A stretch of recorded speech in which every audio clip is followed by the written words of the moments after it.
না না ও এই যে রে ধুবড়ির কারিগর কারিগর কারিগর ভাই কোন দিন ভাই যাবে এই শুকরের ভাই যাবে কয়দিন ধরে কাম করে তো মহাজনীতে কত রে পাবে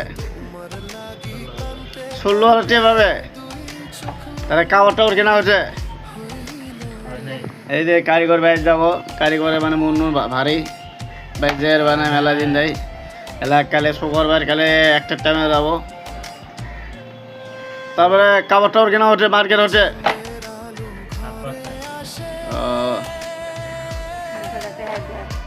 হ্যাঁ ম্যাডাম টিয়ার লাগবো না ম্যাডাম কোনোটা দিবে না নাই ম্যাডাম কোনোটা দিয়ে দেয় একটারে কামলাম করলে এদের ম্যাডাম পুরি খাবে দে মিষ্টি ওভার মিষ্টি টেমার বানানি হবো এলে যাবো ওরাই যাবো 3 কোলা মিষ্টি বানালে আরে গাগের বেশি করে নেওয়া লাগবো তো কারো লাগলে আর কন্ট্যাক্ট করবে।